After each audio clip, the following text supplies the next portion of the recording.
மாட்டை விற்கிறதுக்காக ஒருத்தன் பிடிச்சிட்டு போயிட்டு இருக்கும்போது இன்னொருத்தன் நடுவில் வந்து மாட்டை வச்சு நீ ஏன் கஷ்டப்படுறா இந்த ஆட்டை வச்சுக்கோ அப்படின்னு மாட்டை வாங்கிட்டு போய்ட்றான். இவன் ஆட்டை பிடிச்சிட்டு போயிட்டு இருக்கும்போது இன்னொருத்தன் வந்து நீ ஆட்டை வச்சு ஏப்பா கஷ்டப்படுற இந்த கோழியை வச்சுக்கோ அப்படின்ட்டு ஆட்டை வாங்கிட்டு போயிடுறான். அப்புறம் இன்னும் கொஞ்சம் தூரம் போகும்போது கோழியை வச்சு நீ ஏன் கஷ்டப்படுற இந்த 2 முட்டையை வச்சுக்கோ அப்படின்னு ஒருத்தன் கொடுக்குறான். முட்டையை வாங்கிட்டு இவன் பாட்டுக்கு போயிட்டுருக்கான். ஒரு டீ கடைக்காரன் நீ போகிறதுக்குள்ளே இந்த முட்டை உடஞ்சி போய்டும், அதை என்கிட்ட கொடுத்துட்டு இந்த டீயை குடி அப்படின்னு கொடுக்குறான். இவனும் டீயை குடிச்சிடறான். அதுக்கப்புறம் அந்த டீ கடைக்காரன் கேட்குறான், ஏன்பா ஒரு மாட்டை கொடுத்துட்டு டீயை குடிச்சிட்டு போறியோ உன் பொண்டாட்டி உன்னை திட்டமாட்டாளா அப்படின்னு கேட்டதுக்கு இல்லை அவள் திட்டமாட்டா அப்படின்னு சொல்கிறான். ஒரு வேளை திட்டுனா உன் வீட்டை எனக்கு எழுதி கொடுத்துடணும், இல்லை திட்டலை அப்படின்னா என் டீ கடையை உனக்கு எழுதி கொடுத்துட்றேன் அப்படின்றான். இவனும் சரின்னு சொல்லிடுறான். ஊரே திரண்டு போகிறாங்க. அங்கே போய் அவன் பொண்டாட்டிகிட்ட நடந்த விஷயத்த சொன்னால் அவன் திட்டவே இல்லை.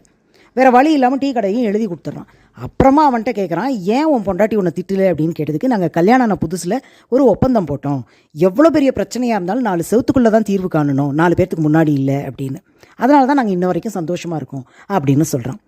ஆமாங்க, புருஷன் பொண்டாட்டி எந்த பிரச்சனையாக இருந்தாலும் 4 பேர் முன்னாடி அதை பற்றி பேசாமல் 4 செவத்துக்குள்ளே தீர்வு காண